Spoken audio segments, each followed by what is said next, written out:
That's right. Ladies and gentlemen, thanks for hanging out with us right here at the NRS Shopping Experience. We've got Mr. John McCarthy right here with the RopeSmart. Mr. John, you doing good? Good deal. We'll check that mic there. Hello, hello, hello. There it comes. There it comes. All right.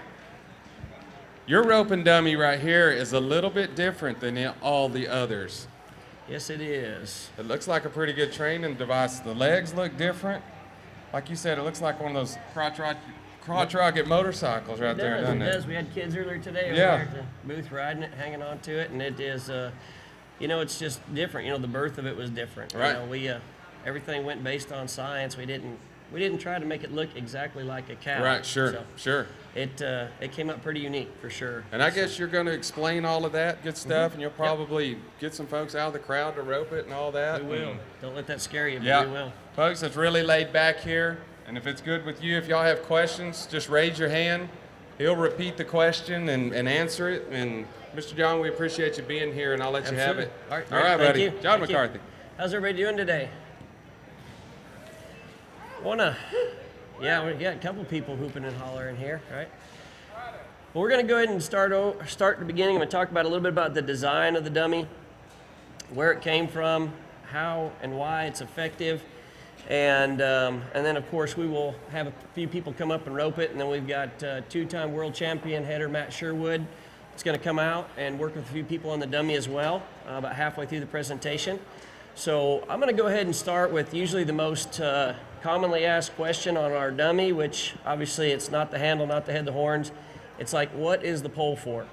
And, you know, we've had all kinds of good ideas, you know, T-ball, hat rack, whatever, you know, but the whole deal behind this pole came from trying to develop a dummy that didn't just look like a cow, wasn't just plastic, wasn't something I could just exercise and rope, because I was roping and exercising on another plastic dummy and I could rope it perfectly 100% of the time, never miss it. But yet when you go to roping and you're fourth cow out and you're in the short go and you go out and split the horns and wave it off, it doesn't matter, you could catch your dummy 100 times in a row. Now you just waved off for a lot of money.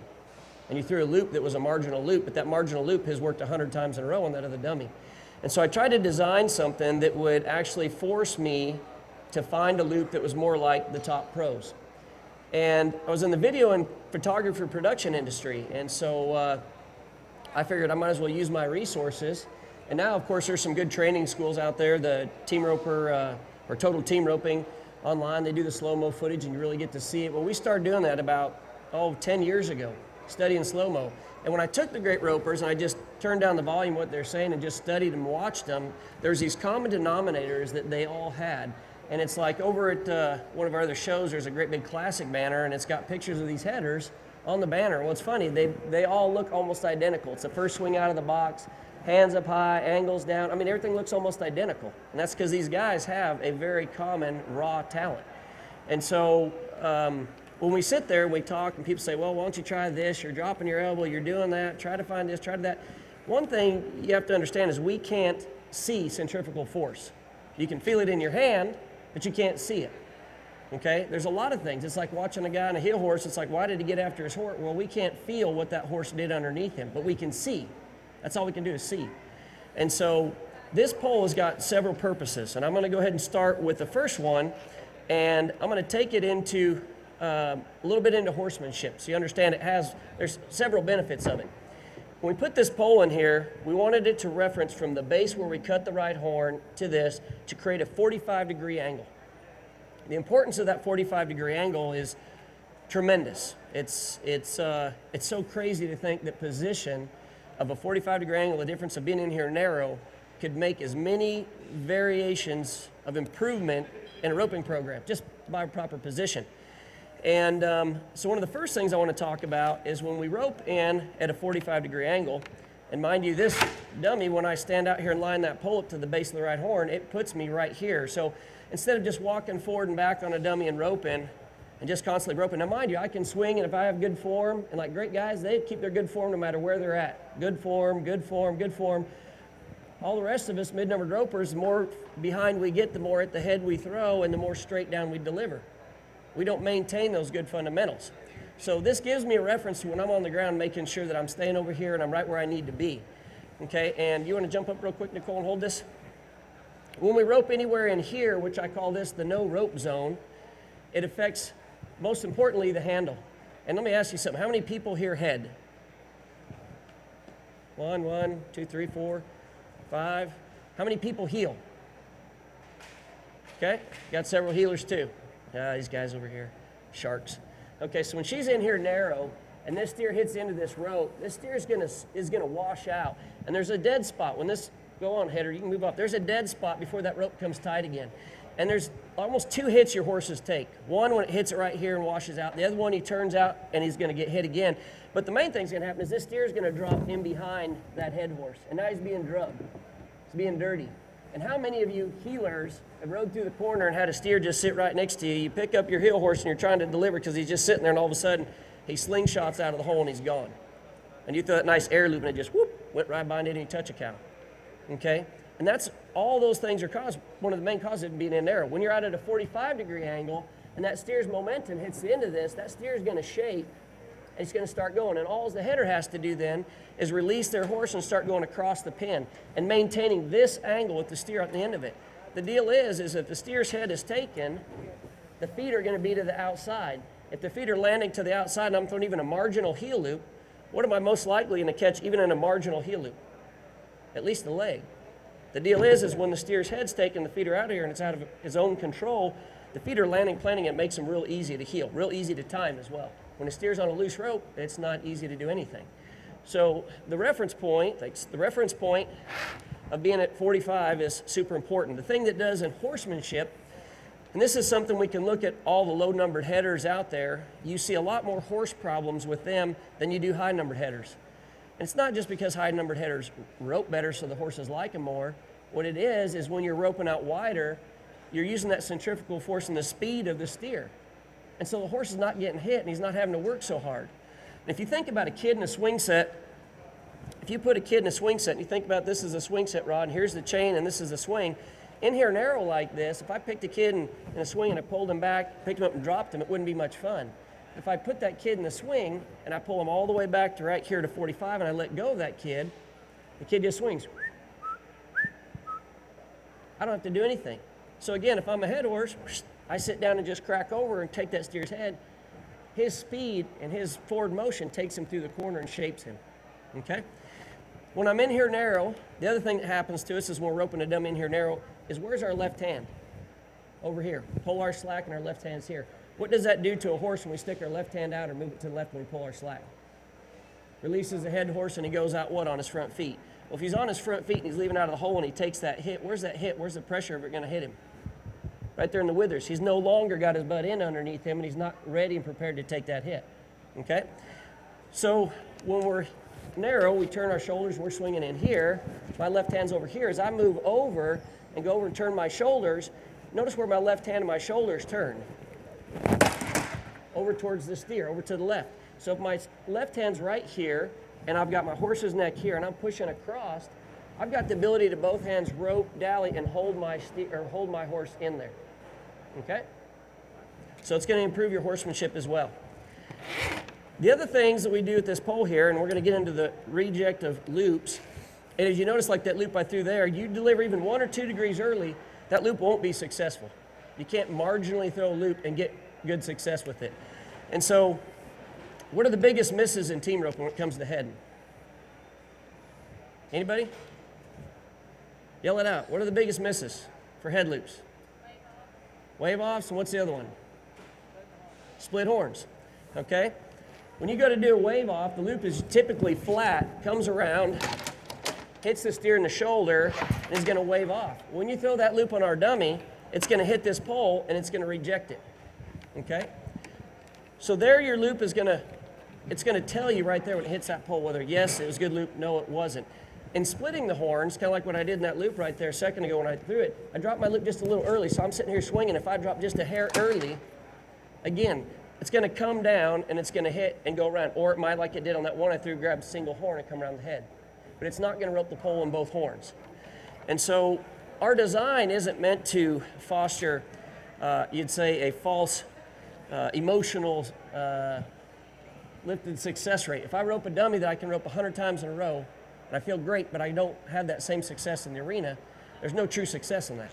And so our dummy is more difficult, but as people learn to rope it, and you're gonna see like when you have the upper numbered guys rope it, their loops are so perfect, they can rope it from almost any distance.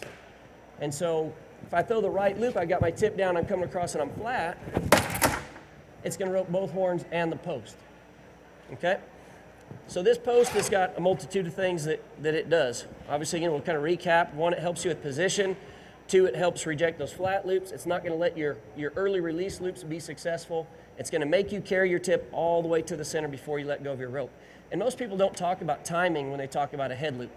But the deal is this, in heeling, and why a lot of guys that heel can be good headers, heeling, we've got to let that tip go by our hand before we set it down. And heading, you can ride your horse up close enough that you can literally wipe it on almost. And a lot of low number headers, they don't have a lot of action to their loop. They don't have a lot of curl. It doesn't get tight because they are doing just about that. And so the other thing is when you're roping this with the pole, you're gonna improve is your tip's gonna be out front. And when you deliver that head loop, the tip is gonna be there, the loop's gonna be open, it's gonna engulf the whole head, pole, horns, everything all in one. A lot of people believe that wider horns is gonna make you more successful. I can take that pole out and I can put 3, 4, 5, whatever width horns you want, and I can take the same poor loop, come across flat, and I'll rope it. And that's what in the mind I see most people do is they come out like this and they come across the horns. Whereas if you throw a great loop, post here, I can go no horns, I can go 3 or 4 foot horns. That same loop works on everything. And it's tight, it stays on there. Curls to the left. And if your curls to the left, is it roping any front feet? Is it coming around hitting a shoulder and uncurling and waving off?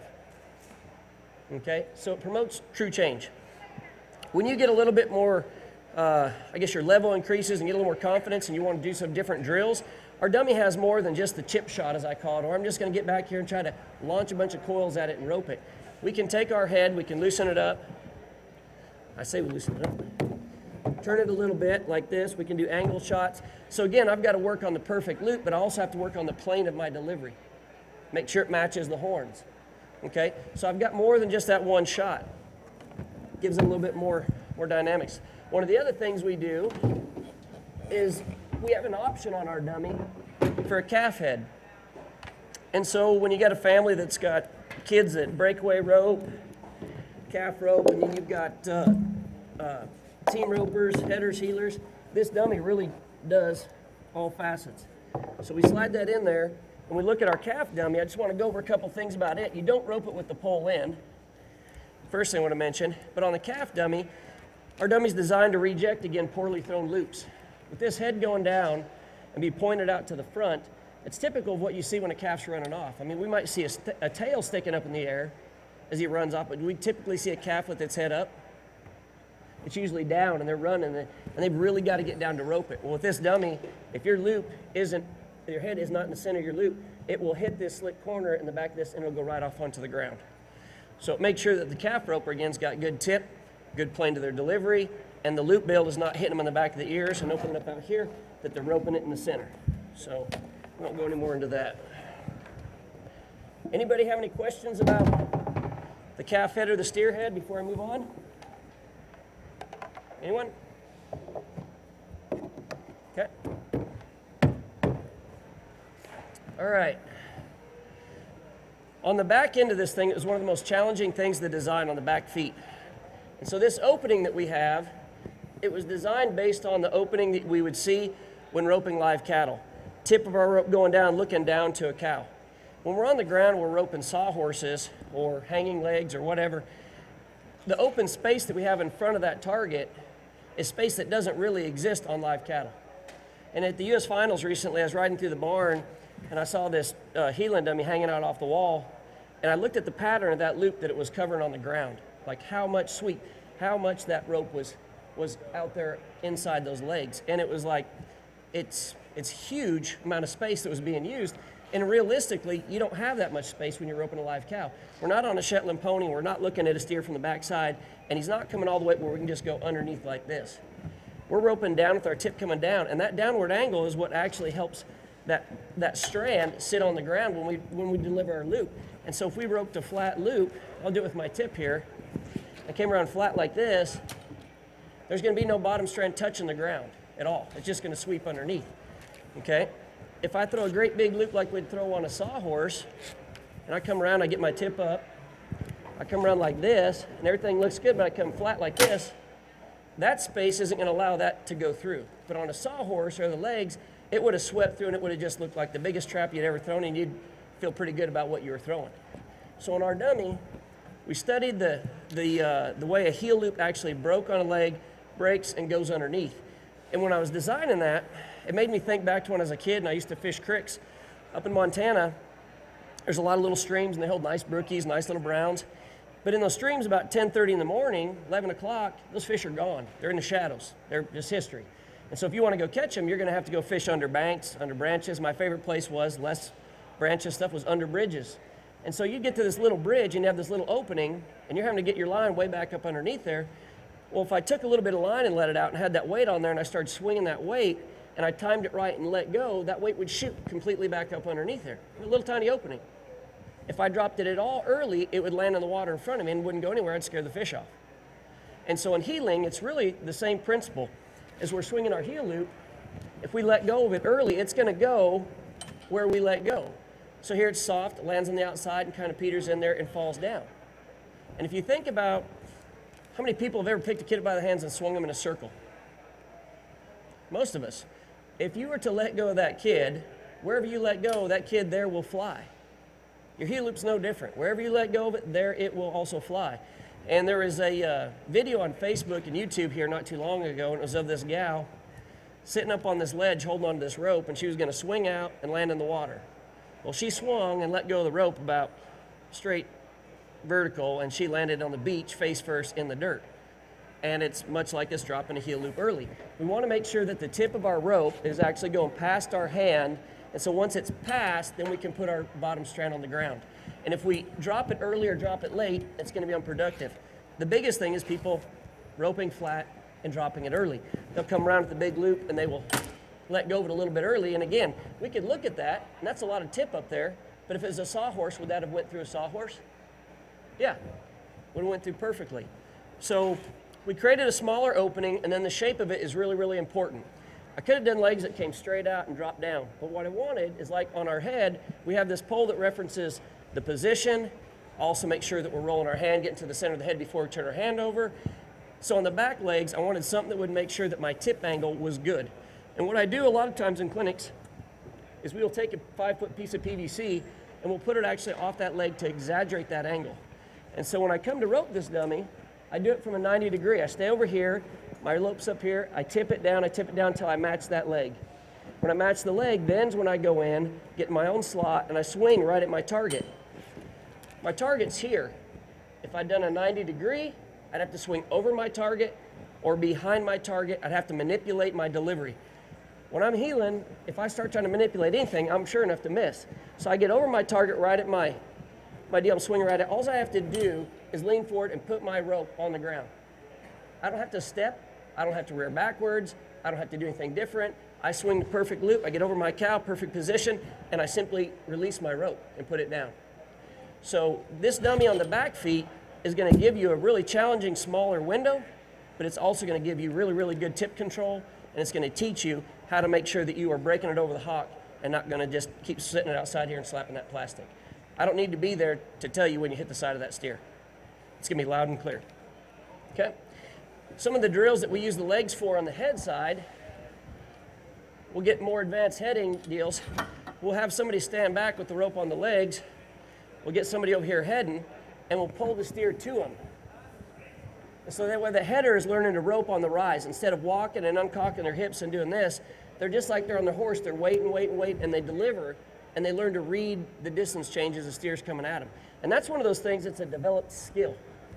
You can't, there's nothing in that dummy that's going to make you learn how to judge speed, judge distance, how fast your horse is riding, and the rise. And so that's something that's just a more advanced little drill that you can do, but utilizing your back legs on this dummy. We also have these back legs spring loaded, so when you rope them, you can pull it back, jerk back around it a little bit, and they just flip over. So when I'm done, I close this up, coil up my rope, put it in the little pack here, and leave it in there, and my dummy rope and ropes stay with my dummy everywhere I go. Take the head off, I put it inside, and it slips right underneath my gooseneck, and I can take it with me easily everywhere I go. Some guys are just headers. They may leave their legs folded up until their partner shows up, but you'll never have a problem finding somebody to rope with on this dummy when you have the legs open if you're a header. It's fun and it's constructive. You can rope it, spin it, and it's like, Matt, if you want to jump out here, we can kind of illustrate that a little bit. As ladies and gentlemen, this is Matt Sherwood too. He's two-time world champion header. Just want to welcome him. Thank you, fellas. I'm glad you guys are here. Getting confetti? Okay.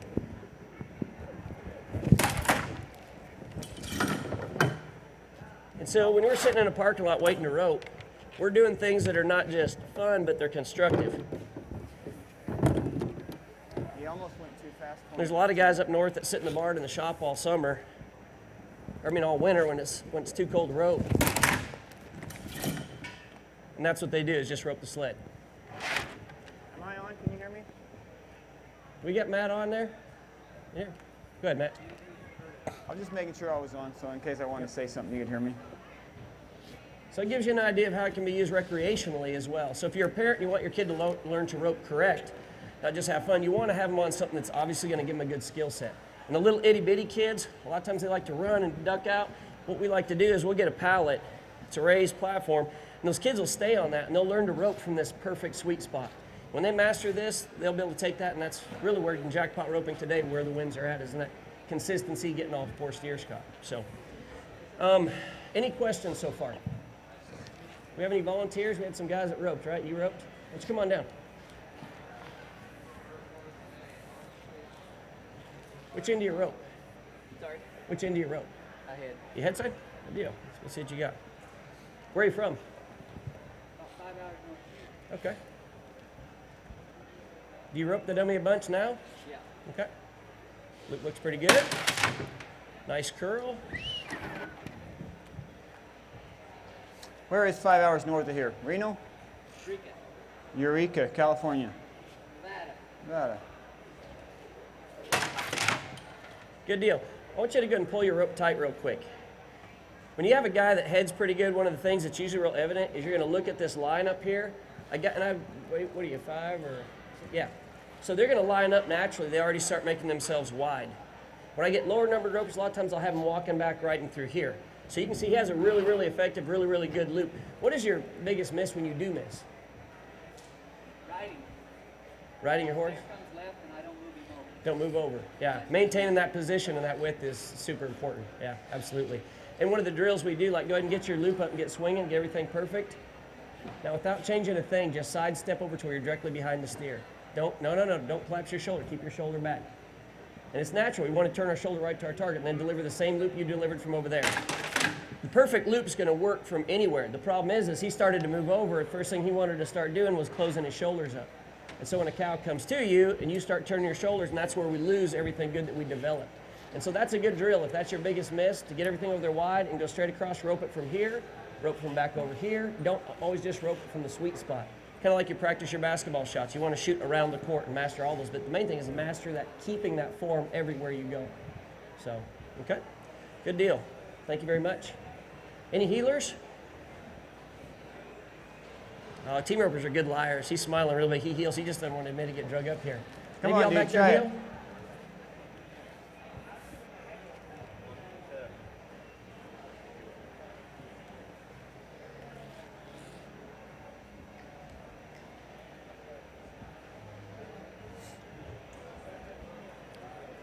All right, dude, let's go.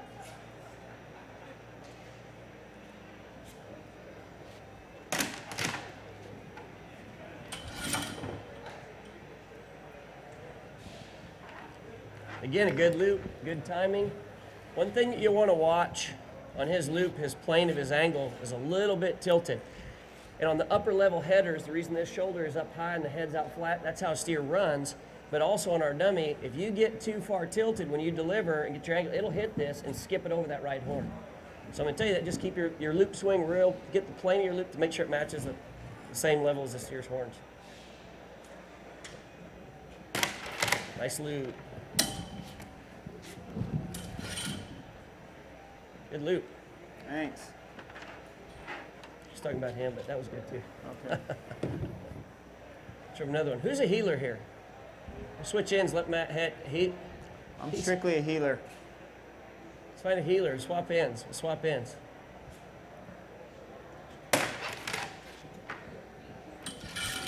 Good, nice loops, nice loops. What do you think of a dummy, having a dummy that you can both head, heel, rope calves? What do you think of the idea of having a dummy you can do every discipline on? Yeah. Yeah. Good deal. I'm going to let a few people, if you want, come up here and work with Matt a little bit. He can work through your Ropin. You want to come back up and heel some? Come on up. Oh. Make sure curl comes to the left.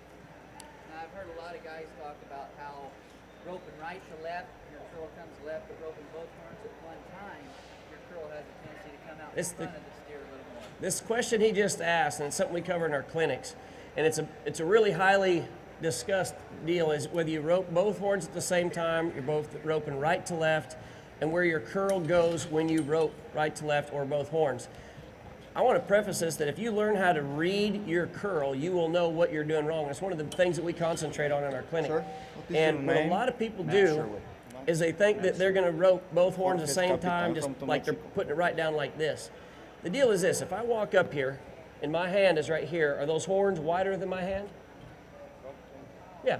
So I'd have to come out here to get that right horn, correct? If I went like this, it wouldn't get it. I mean, my fingers wouldn't catch it. I got to come outside to get that right horn.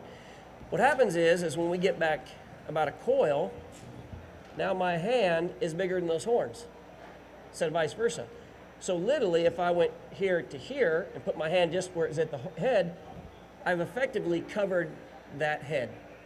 Okay? Do we not swing a right-handed circle, right to left? If my arm's back here and we're swinging with our thumb down, correct? Everybody agree with me? Thumb's down, one strand's here, one's here. When we go to deliver, we have to turn our hand over, and you have to deliver and put your hand to the center of the horn. Imagine this is our whole loop. Well, guess what? It just went over that pole, went over both horns, and my hand's pointed at the back of the head, basically. Okay? And John. so it's, go ahead. Well, I just wanted to address that question about roping both horns at the same time or roping from right to left. And most of what's going to dictate that is your position. Okay? If you're here and you have this position, then you can pull your loop and you can pull it across and come right to left. Okay? And like John said, where your tip Folks, hits, I wanted to let you know real quick. where your tip hits is going to dictate how you roped. Stand right in front of that dummy for a minute. Not like real close, but pretty close. Come up a lot closer. Okay, if you're roping that dummy across and you're going to bring your loop across, did that tip hit you? Okay, it didn't touch you because I'm pulling that loop across because I'm up here in position that I need to elevate my top strand and really pull my loop. Elevate my top and come all the way across. But now, the further back I am to my target, it's hard for me now to reach out here and pull that loop across because it's too far out in front of me to go right to left. But as I back up and I have to rope a little bit faster, now I'm going to change. My swing's going to stay the same. My focus point's going to stay the same, but I'm going to change how I deliver because I'm too far back, even though I'm not real far as reaching at it, but I'm too far back to really drop my bottom and come across. So I'm going to change how I deliver.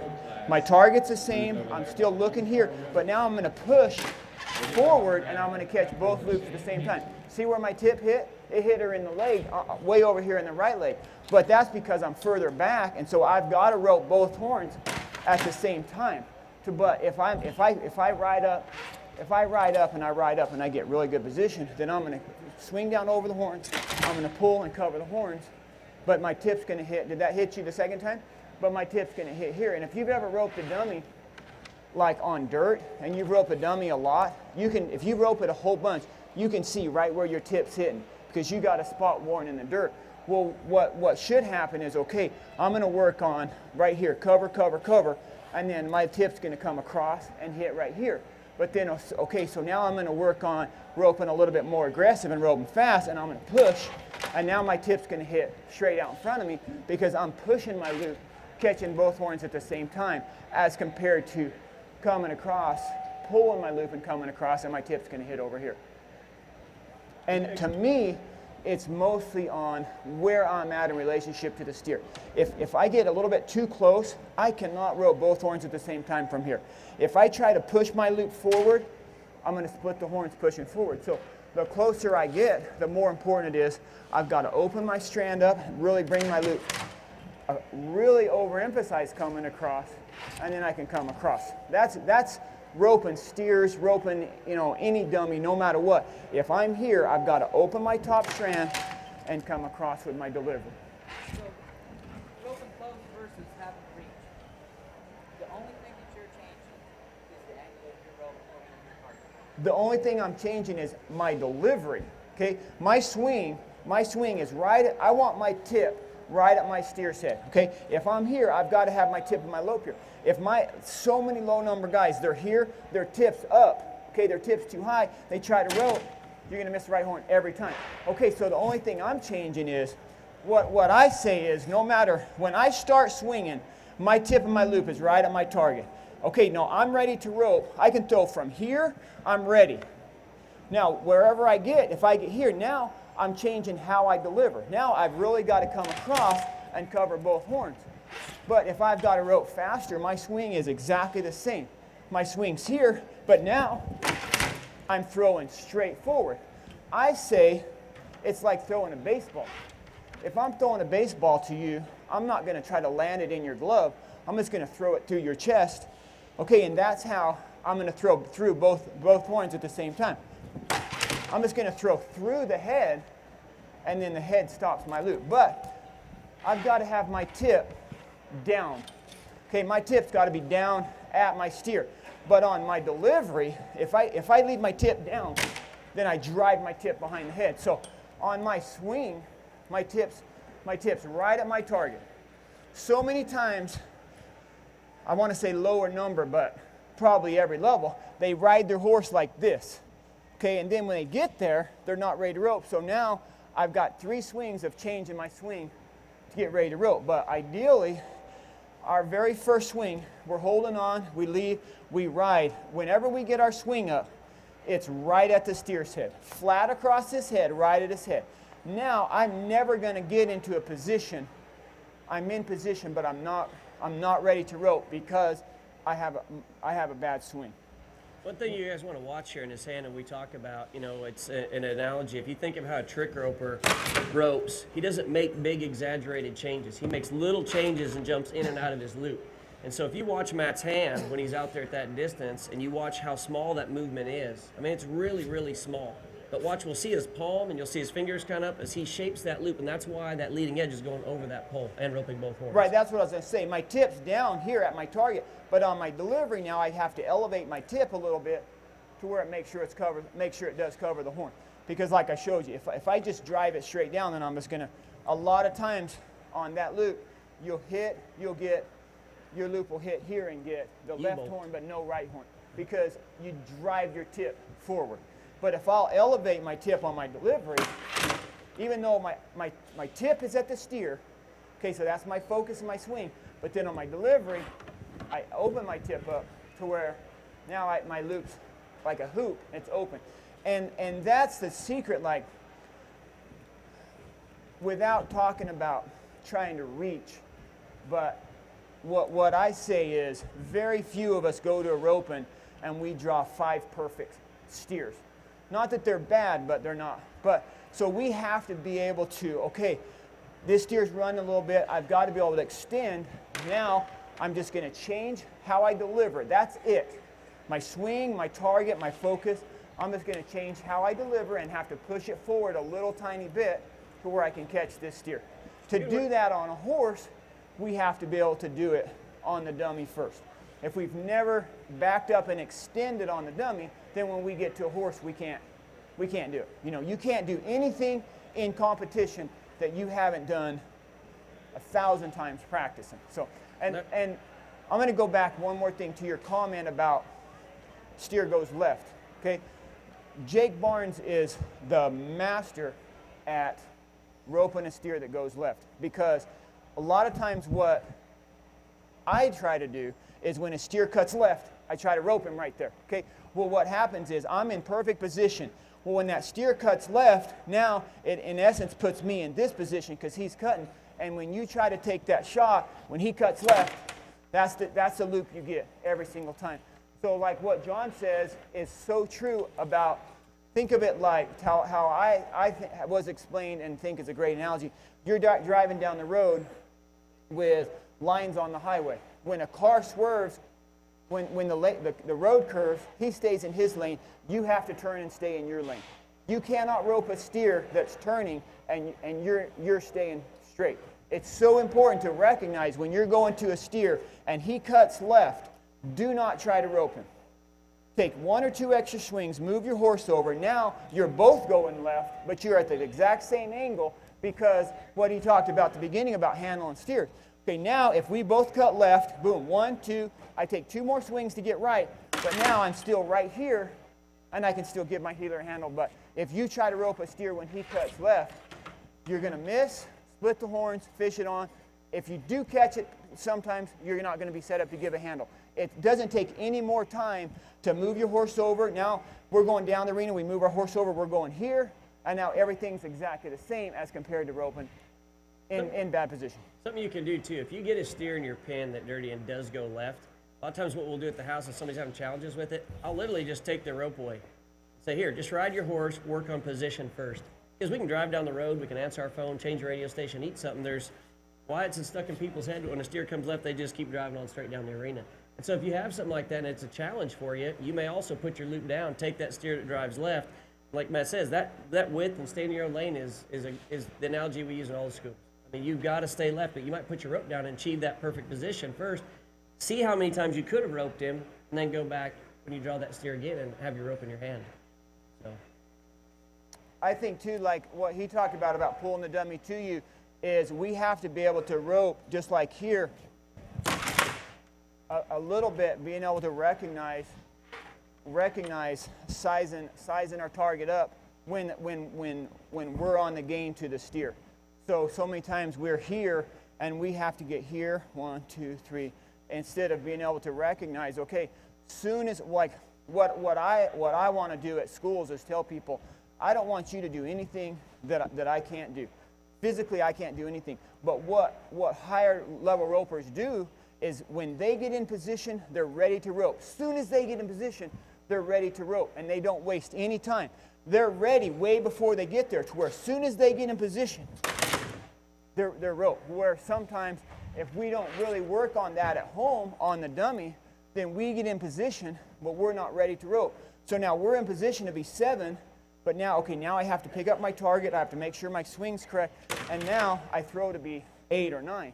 To where if we would really work on, like he said earlier, sizing up our target back here, to where as soon as we get here, we're ready to rope. We're already wide, everything's set up. Think about how many low number ropers, when we get a good steer, you get a good light, you score everything great, and like he says, you're right there. How many times do you see that header fill that loop right down the side of the steer's head and it flops right in the dirt next to the steer? I mean, it happens all the time. Almost every low number roper you go to, somebody's going to cut a good light, get a good steer, and they don't use them. And that position, like you watch where he's starting his loop from, what we try to teach is we try to do what we call the, I call it Butler Waitress. And like, Matt, go ahead and just start your loop a couple times and watch where his hand is according to his body and his height. Do what, swing it? Yeah, just go ahead and start your loop. See where his hand's up there? If you think about where a waitress walks around a restaurant, or she carry your food back here. And a good drill, if you want to learn to get your rope up quicker, is you start here and just turn it over and acquire your target. Like he says, your first swing should be straight at your steer's head. And when you can get your loop rolled over and acquire your target, you can literally spin off and have power on your second and third swing.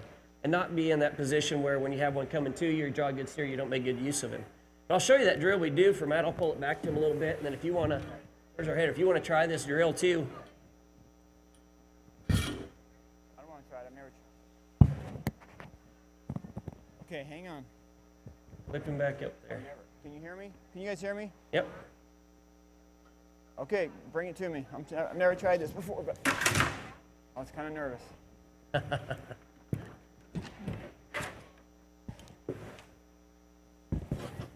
Yeah, anybody who's gotten really good and has really, really high percentage catches, they get to the steer, they can take a few swings. and they want to up the level of their game, this is one of the best drills you can do. This is one of those things, it's not mathematical position, anything else. You have to learn in your own swing, in your own position, the gain of the steer. It's just something you naturally acquire, like timing of a steer. The more you rope live cattle on the back feet, the more you're going to naturally acquire timing of the steer. I'm going to do it a little bit different this time. I'm going to wait all the way, keep coming, and then now just change the way I deliver on that one compared to. The only thing's different is he just got real close, and so I had to really get my tip down. What we do with lower numbered ropers is I'll take a rock or pocket knife or something like that. I'll get them in their position, get where their perfect spot is, and I'll mark that ground with it right here. And that way, as I'm pulling this dummy back, I can visually see when to stop, which would simulate the rate of a horse. And that way you're at that spot, and that way if you want to take that 1 or 2 swings, you can do it. There's a lot of low numbered ropers that leave the box, hold on to the saddle horn, they ride up there, and they don't really start swinging until they almost get into perfect position. So that's a great drill to do too, is mark the ground, pull the dummy to that spot, take a couple swings, and then rope the dummy. So. But like we talked about too, don't get fixed into one spot and think, this is my lucky spot. Because you're not going to get that lucky spot in every roping. You have to be able, and I'm not talking about have to be able to reach, but you have to be able to have a big area that we're able to rope from. Some steers run and they get off to the right, and you have to be able to rope a little bit more off to the right. Some steers run a little bit, and we have to be able to extend ourselves out in front of us a little bit. Sometimes we have a slow steer and we didn't throw, and we have to be able to rope a little tiny bit closer. And the trick to winning and losing is being able to recognize during the run, okay, this steer is a little bit further off to the right. I just have to change where I deliver and rope him off to the right. Or this steer really runs, I have to be able to just, same swing, I'm just going to let one coil go, push my, like, not a long ways, but push it out in front of me a little bit. Just recognize a little bit of difference during the run and know how to deliver different. Is there any other headers or heelers want to come up and throw a few loops here? We haven't got any heelers. Someone come up and try heel loop at it. We need a girl. No, you're not going to come? What about your dad? Make him come, huh? Come on. He's looking behind him. You're not? Ropers make the worst liars, too. They really do. I don't rope. That's an addiction we have. So is there any other heelers or headers over here want to come on up and go ahead and throw a few loops and let Matt work with you a little bit? Anyone? Anyone? You want to go and try that drill where we pull it to you and throw a few loops? Come on up.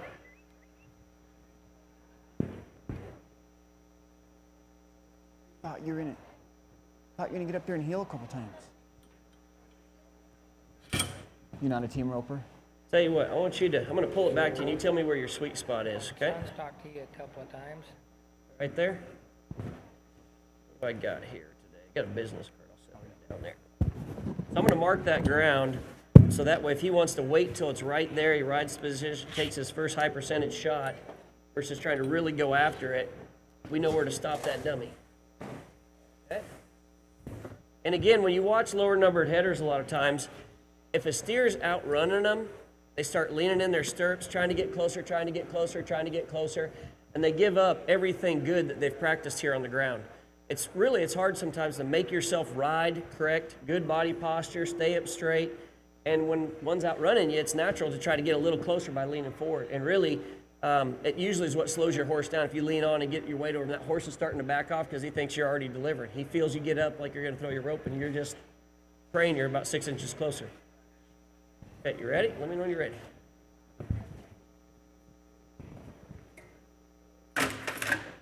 Good loop. So he waited till it got right to a sweet spot, took his first opportunity and stuck it on him. This one here, he got the steer of the day. I mean, he rolls up on this one here as fast as he can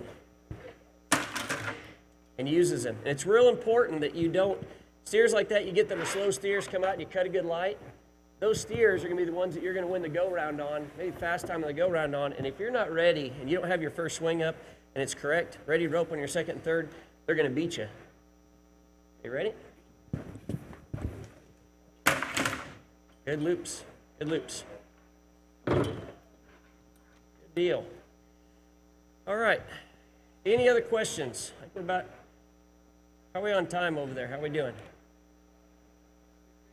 15 minutes? Okay, good deal. Anybody else want to come up and rope this? You want to come and throw a few loops? Come on up. What do we got here? He looks like a roper. Come on up.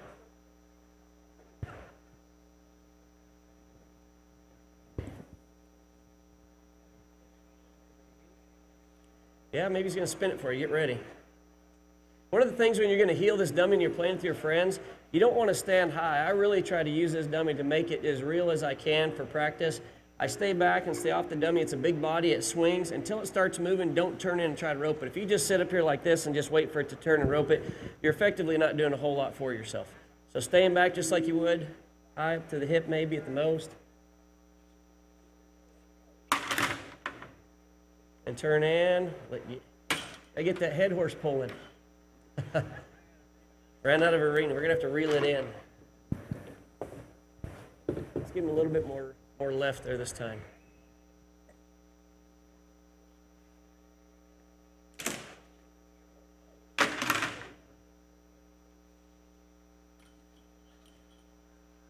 loop. Deal. What number header are you? Is that 3 plus 1, 13? Now, what number are you? 6? All right, we won't tell anybody. True. And that one there, when guys are stepping left too, that's one of the things that we'll have a lot of higher numbered headers. As they step left, that tip of that loop will hit that shoulder and kind of skip up and you'll miss that horn. So it makes you stay up and stay correct, keep your shoulder, even if your horse is moving, keep your shoulders square to your target.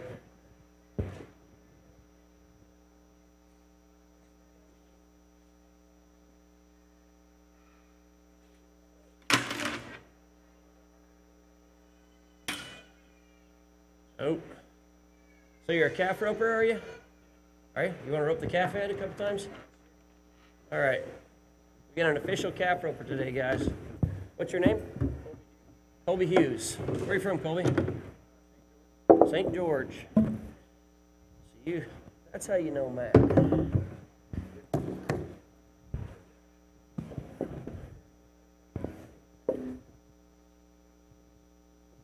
Looks like earlier somebody had, I think they got my thread for that thing. Colby messed up. I'm sorry about that. It's probably going to slip off there, but go ahead.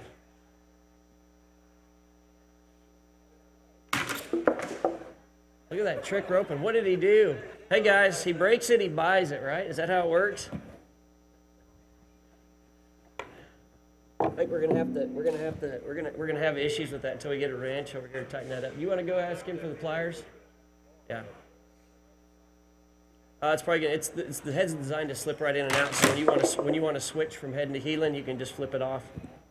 The pliers will tighten it up for you. What kind of dummy do you rope now? Bale of hay? Why do you prefer a bale of hay? You're taught on? Yeah. In this design of this calf roping dummy, what we did is we wanted a head that was down low. We wanted something that didn't have anything that would grab it, nothing on the back of the ears. So when a person throws a loop, maybe their build-up's too long, and it hits at the back of the head, the loop actually just skip right off and go into the ground. When they're roping that calf's head in the center of their loop at the right plane, it's gonna go in every single time. So, all right, let's tighten this up here.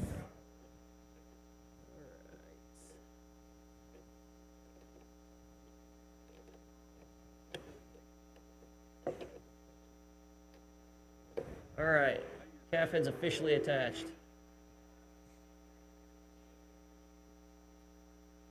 And a lot of the families that have kids that rope and stuff too, it's nice for them to have, you can just flip it off and it'll go right off on the ground.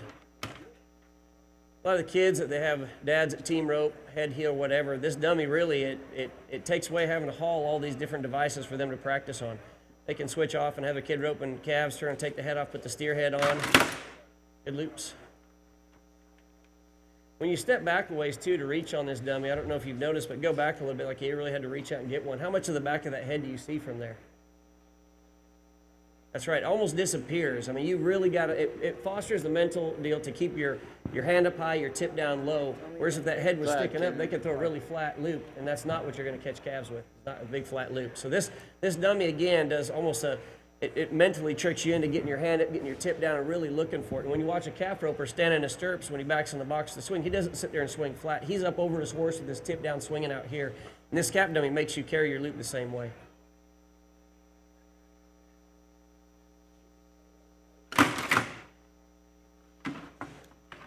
Okay, we got a healer. We've finally found a healer that's willing to come out here. All here. right, appreciate it. Thanks for roping. Okay, Clyde's question was he has a bad shoulder and he can't get his arm up, so he has to keep his arm down. So we're just going to work just for 1 second on looking at healing this with Clyde's swing.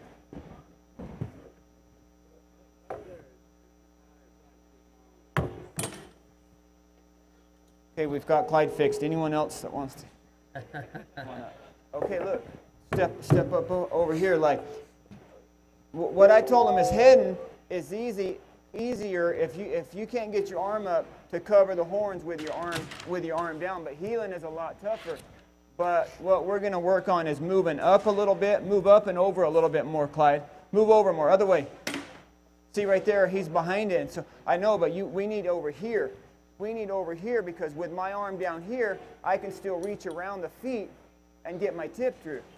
But from here, where the angle you were, with your horse's head, it's going to be hard to get your tip through because you're going to want to come here. But move up here, okay, which is a little bit too far to the left, but I can keep my shoulder down here and I can still reach around the feet and get my tip through and catch from right there. So just move up a little bit and up and over.